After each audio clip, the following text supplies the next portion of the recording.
today with Frances Frei. Thank you for joining us. It's a deep pleasure. Harvard professor, big explorer of the role of culture and people in organizations. Yeah.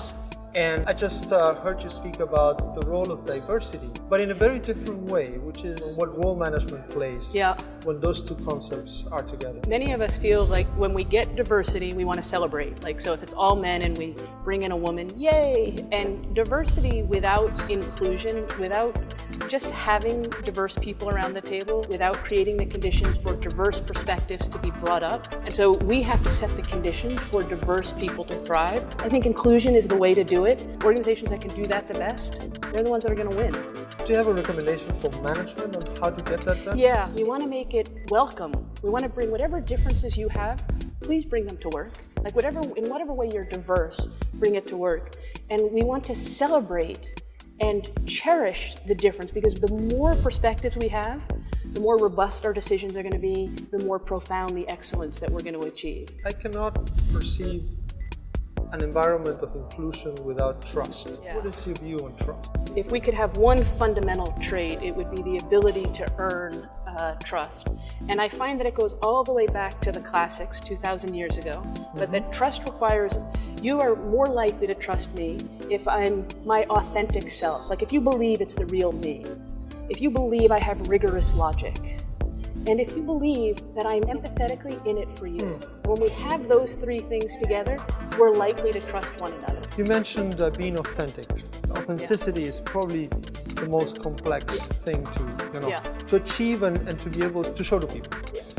Any thoughts on that? Yeah, for me to be authentic around people that are like me, it's actually not that hard. Where authenticity becomes difficult is when I'm around people that are dissimilar from me. And then I still want to show my difference, because it's much easier to conform, to find common ground. When we're in a sea of difference, it's hard to be authentic. So I think authenticity is vital, particularly when you're in the minority. It is so tough for leaders to be able to put yourself in the shoes of your consumers, of your employees. Any thoughts around that? So the put yourself in the shoes is exactly the right way. It's that we're so busy that we often think it's about us. Just think about the last time you were at a meeting. And usually we get self-distracted because we're so busy, and it's super tempting to look down at our technology. We have to realize that that happened in the presence of someone.